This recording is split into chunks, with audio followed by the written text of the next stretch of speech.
guys about the Fitbit Charge 2, this thing here. I thought I'd do a bit of a review video on this because I've been living with the Fitbit Charge HR for about 18 months now, and this is my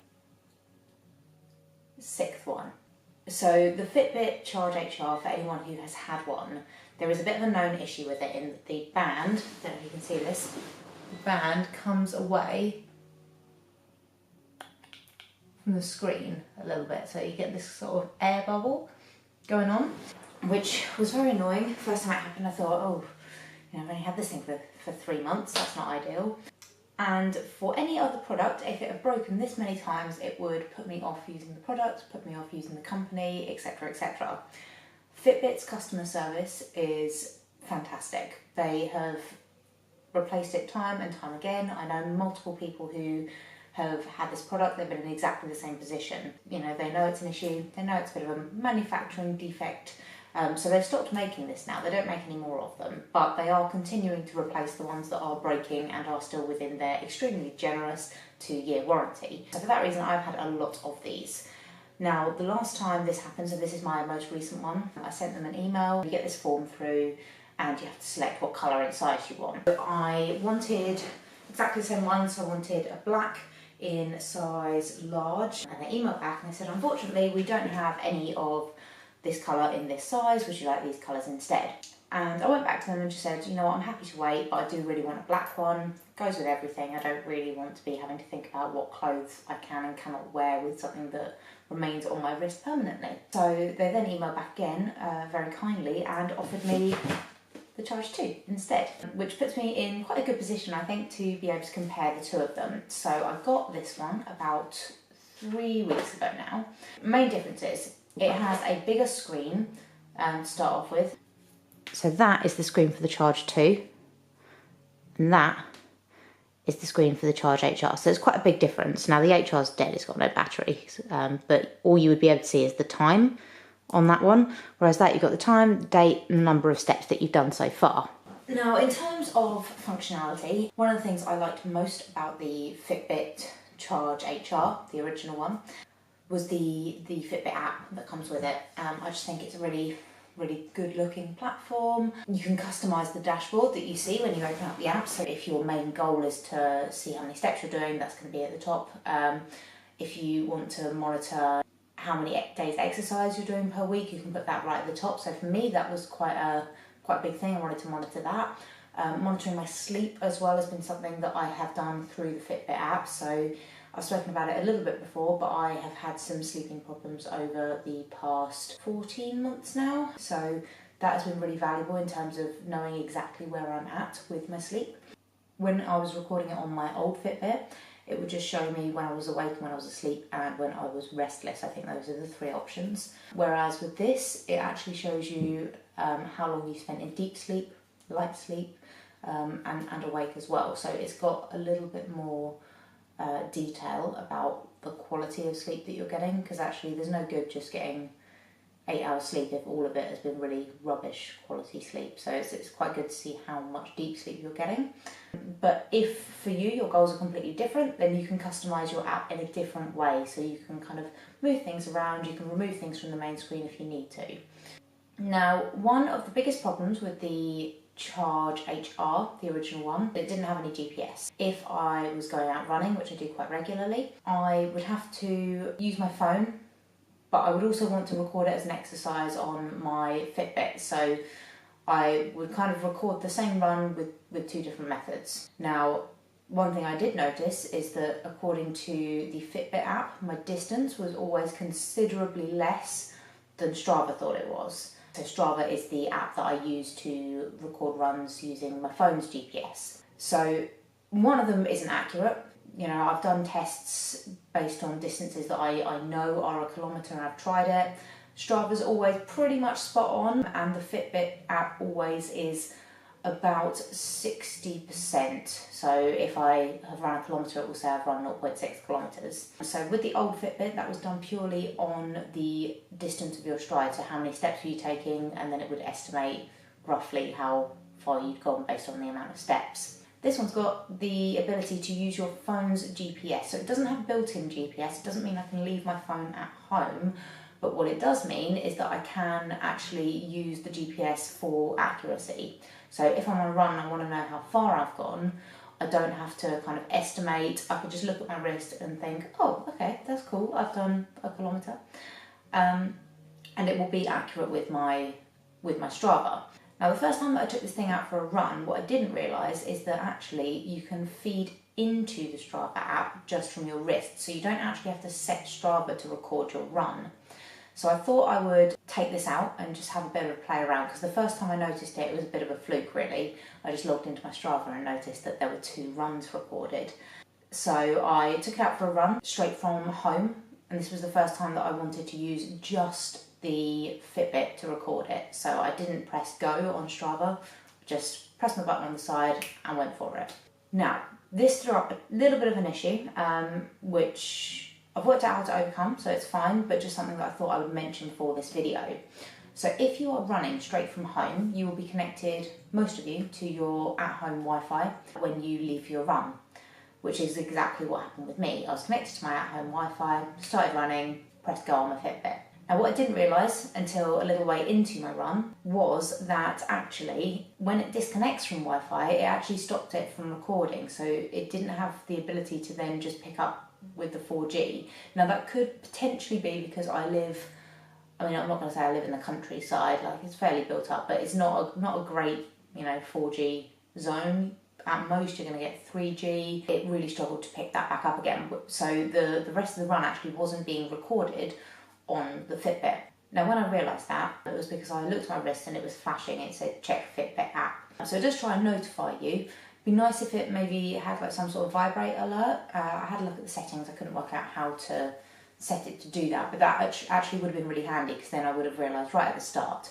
But what it then gave me the opportunity to do was actually check how accurate the distance was when you were using the GPS versus when you weren't using the GPS. So I realised what happened. I stopped it. I restarted the route off Wi-Fi, so just using the internet that was available to my phone at that time.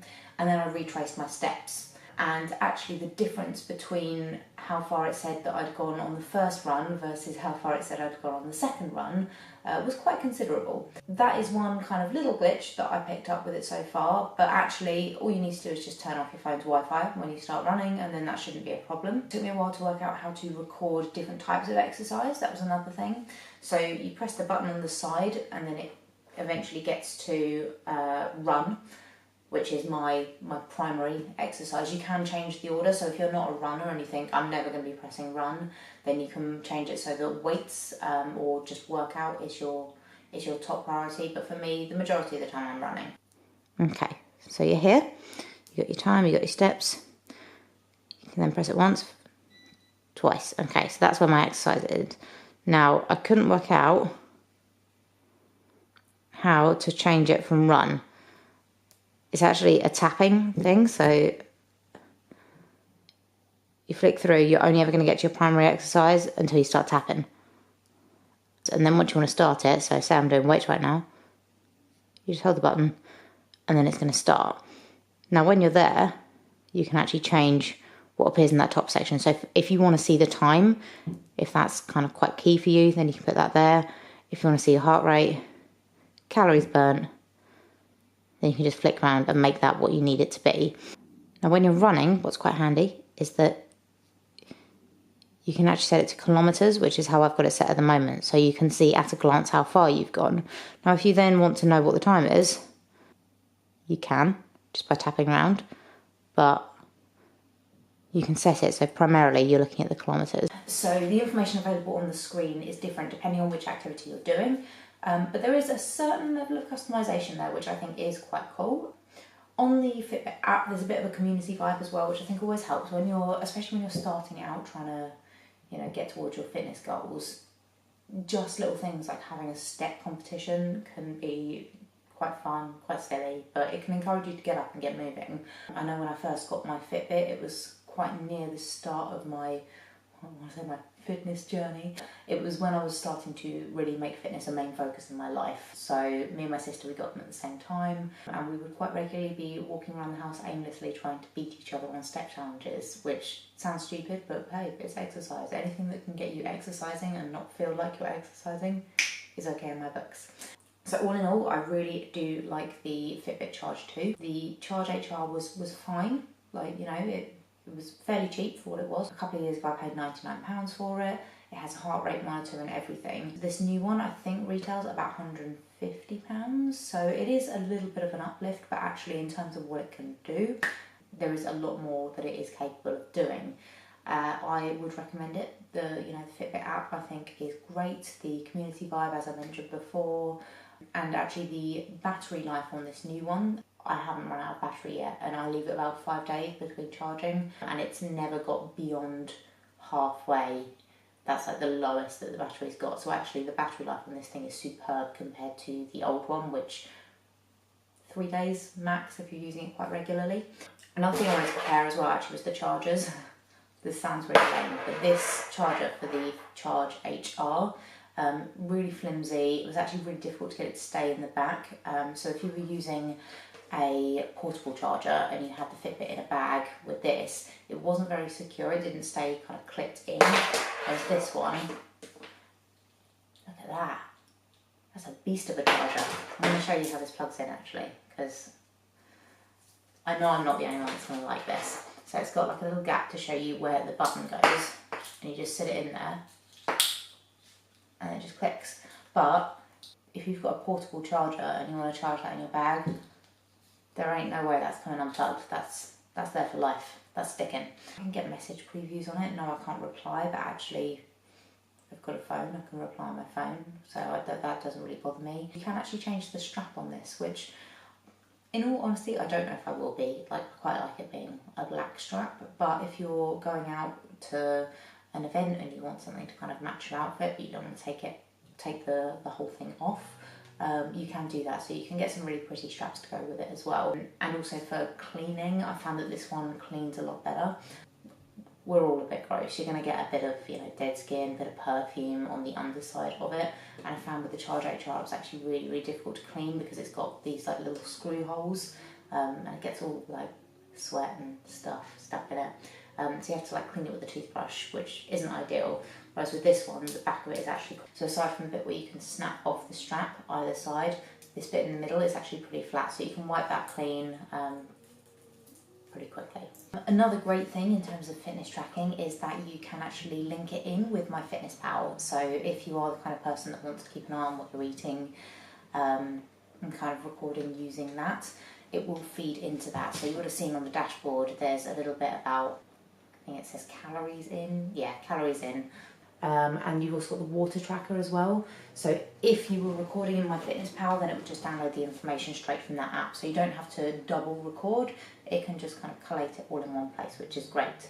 Another great thing is that MyFitnessPal can actually adjust the calories in depending on what activity you've recorded on your Fitbit app. So the two work really, really nicely in conjunction with each other. At the moment, I'm not using MyFitnessPal, but I have done in the past just to have an idea of what foods I'm putting into my body, how my kind of protein levels are looking, and I found that it is really handy having it feed into that app, because actually the amount of protein that someone should be consuming if they've done no exercise is very, very different to the amount of protein that someone should be doing if they've, say, done a half marathon in the morning. And so I find that a really great feature as well. Hey cats! I hope you found this review interesting and useful. Probably some stuff that I've missed out, so if you do have any questions, then by all means drop me a message, leave it in the comments, and I will strive to get back to you. If I don't know the answer, I will try and find it out.